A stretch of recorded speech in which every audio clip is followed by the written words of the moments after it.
सुखदेव गोस्वामी जब भागवत बोल रहे थे, क्या ये श्लोक को एक्सपेंशन दे रहे थे, परपोर्ट दे रहे थे? तो आपका क्या मत है?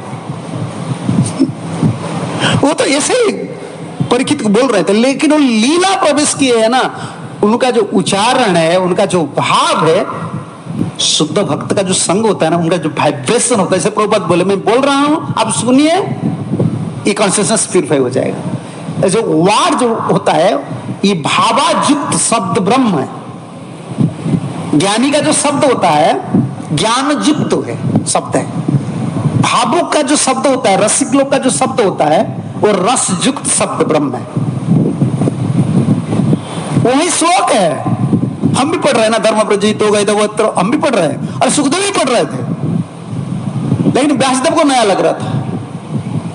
उनका बेटा है, उनको पढ़ाया है, वो खुद ही भागवत का करता है, लेकिन वो आस्वादन कर, क्योंकि ये लीला प्रवेश किए। वो जो शब्द ब्रह्म निकल रहा था, कभी कभी चेला गुरु से भी बहुत ज्यादा पता है। चेला को गुरु से बहुत पता है, आज बहुत पढ़ाई करता है, बहुत कुछ कर देता है, लेकिन चेला चेला है, गुरु गुरु।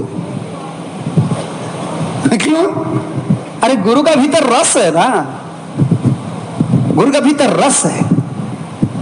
गुरु चरण कमल, हृदय कमल में कृष्ण का चरण कमल को रखे, दोनों कमल उधर है, हृदय कमल और चरण कमल, गुरु और कृष्ण का चरण कमल। अब गुरु कौन है? गुरु भौरा बन गया है, उनका मन वही चरण कमल, श्री गुरु चरण पद्म में, इसलिए गुरु गुरु है।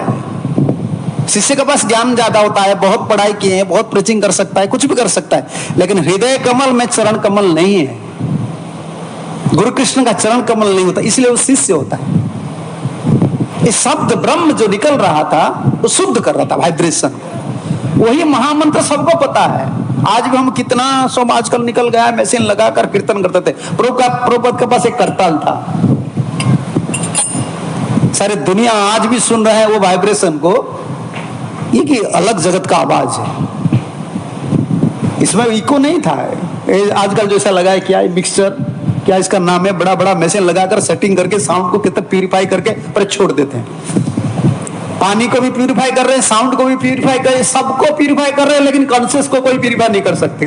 कॉन्शियस को प्यूरिफाई करेंगे वही शब्द ब्रह्म, शुद्ध भक्त का शब्द की प्यूरिफाई प्रोसेस आ गया, लेकिन अंतर को प्यूरिफाई वही कर सकते। उस समय कुछ नहीं था। एक रसिक भक्त का, भगवान का समर्पित जीवन, रसिक भक्त का जो शब्द ब्रह्म निकल रहा था, वो जीव को शुद्ध कर रहा था। मां इसको अंतरदशा बोलते हैं। अंतरदशा में जो संकीर्तन चलता है, जो कीर्तन चलता है, जो जप चलता है, जो भजन चलता है, वो जीव के लिए एक आशीर्वाद है, ब्रह्मांड के लिए आशीर्वाद है। अब देखिए शिशि में कितने लिखे, महाप्रभु आ गए, ये ब्रह्मांड उद्धार हो गया।